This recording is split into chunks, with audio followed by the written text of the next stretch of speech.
Hello এবং সবাইকে স্বাগত। আপনার মূল্যবান সময় নিয়ে ঈশ্বরের বাক্যে সময় কাটানোর জন্য ধন্যবাদ। আসুন বাইবেলে হন্নির জীবন সম্পর্কে দেখি।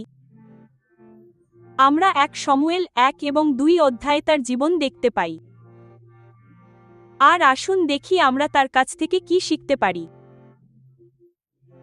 আমরা যখন হন্নি নামের এই ব্যক্তিত্বের কথা বিবেচনা করি, তখন দেখি যে তিনি তার স্বামীর কাছে অত্যন্ত প্রিয় ছিলেন এবং খুব ভালোবাসার পাত্রী ছিলেন।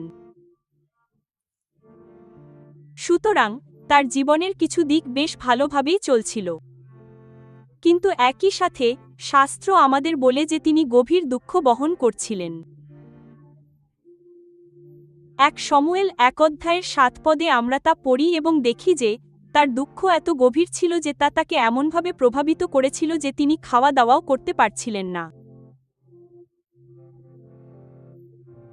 সুতরাং কিছু বিষয় খুব ভালোভাবে চলছিল, কিন্তু তার জীবনের অন্যান্য দিক ছিল যা ঠিকঠাক মনে হচ্ছিল না। এমন কিছু ছিল যা পাওয়ার জন্য তিনি আকুল ছিলেন এবং প্রভুর কাছে প্রার্থনা করছিলেন। আর একই সময় আমরা এও লক্ষ্য করি যে এলকানার অপর স্ত্রী, অর্থাৎ তার প্রতিদ্বন্দ্বীর দ্বারা তিনি উত্ত্যক্ত হচ্ছিলেন। আর এই পরিস্থিতিতে আমরা বুঝতে পারি যে হন্নি প্রতিকূলতার মুখোমুখি হয়েছিলেন।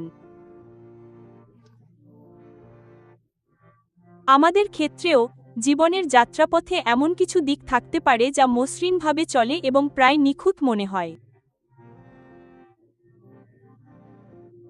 কিন্তু আমাদের জীবনের এমন ক্ষেত্র থাকতে পারে যেখানে আমরা প্রভুর কাছে আরও কিছু চাইছি। আমরা তার প্রতিজ্ঞা পূরণের জন্য প্রভুর কাছে অনুসন্ধান করছি। আর এমন কিছু বিষয় থাকতে পারে যেখানে আমরা প্রতিকূলতার সম্মুখীন হচ্ছি। আমরা বুঝি যে আমাদের শত্রুরা মানুষ নয়। ইফিসীয় 6 অধ্যায়ের 12 পদে তাকালে বাইবেল আমাদের বলে যে আমরা রক্ত মাংসের বিরুদ্ধে যুদ্ধ করি না, বরং আমাদের এক আত্মিক শত্রু রয়েছে। আর সেই শত্রু হল শয়তান। তাহলে কিভাবে আমরা এই আত্মিক শত্রুর মুখোমুখি হব? ইফিসীয় 6 অধ্যায়ের 13 পদে ঈশ্বরের বাক্য আমাদের বলে যে তোমরা ঈশ্বরের দেওয়া সর্বাঙ্গীন বর্ম পরিধান করো, যেন তোমরা মন্দ দিনে বাধা দিতে পারো এবং সবকিছু সম্পন্ন করে স্থির থাকতে পারো। প্রতিকূলতার মধ্য দিয়ে চলতে আমাদের ঈশ্বরের বর্ম পরিধান করা প্রয়োজন। এই জীবন একটি যুদ্ধ, আমরা তা স্বীকার করি বা না করি, কিন্তু ঈশ্বর আমাদের যুদ্ধের জন্য প্রস্তুত করেছেন এবং যীশু খ্রিস্টের মাধ্যমে আমাদের বিজয় দিয়েছেন। তাই প্রতিকূলতার মুখোমুখি হওয়া সত্ত্বেও আপনি এবং আমি বিজয়ের সাথে চলতে পারি। আর এই সেই স্মারক এবং উৎসাহ যা আমরা নিজেদের জন্য রেখে যেতে চাই।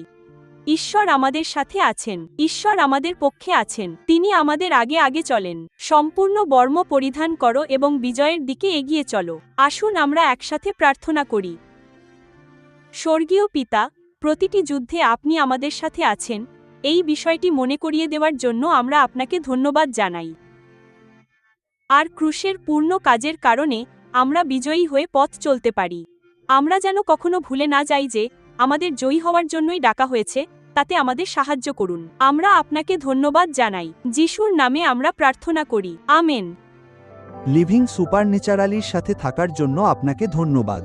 আপনার আধ্যাত্মিক যাত্রাকে শক্তিশালী করার আরও তথ্যের জন্য অনুগ্রহ করে apcwo.org ভিজিট করুন।